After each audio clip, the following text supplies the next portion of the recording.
Skarloey and Rheneas were talking quietly to Culdee one morning when Duncan stormed up, followed by Sir Handel. Hello! Here we go again. What happened this time, Duncan? No, Mr. Percival told me I had to stay in the shed and think about what I've done.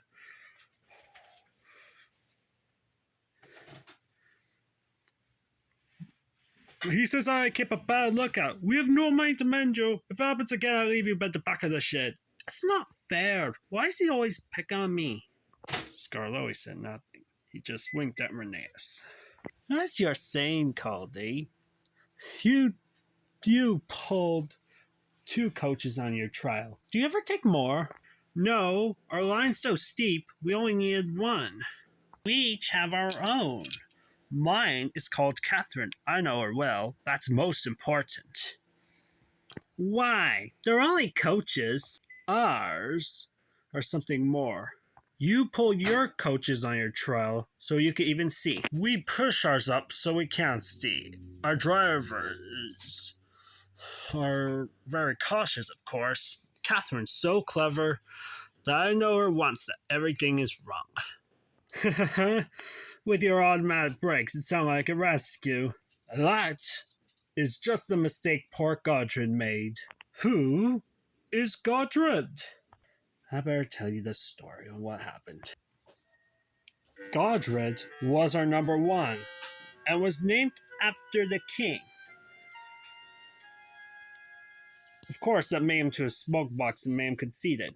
He rolled down the mountain anywhere, but he fell at the track. You'll have an accident, I told him. Pooh, I got automatic brakes. The air brake. What more do you want? More sense from you, I said. No other engines could stop at once to see of anything of that. First thing that a young engine ever learns. Godred never learned sense. His driver, fireman, and the manager all spoke to him. They even took him to pieces to see if anything was wrong. But he went on in the same old ways. One day, I was climbing up and waited at the station for Godred coming down to pass me. As I waited, something happened. One moment, he was on the track, and the next, his driver and fireman jumped clear as he rolled over. No one was hurt. His coach remained safe on the rails. The next morning, they brought Godred home the next day. We have no lane to menu, said the manager, so you'll stay at the back of the shed.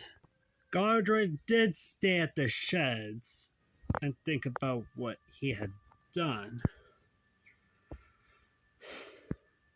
He waited to be repaired, and he still stays in there to this day. Then, what happened after that?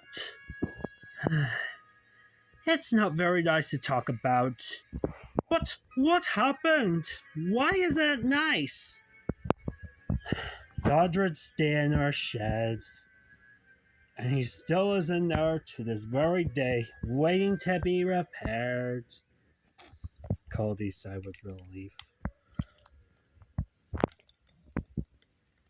Sir Handel and Duncan were unusually silent long after Culdee had gone home. Neither Skarloey nor Rheneas would ever mention that Culdee made the story up.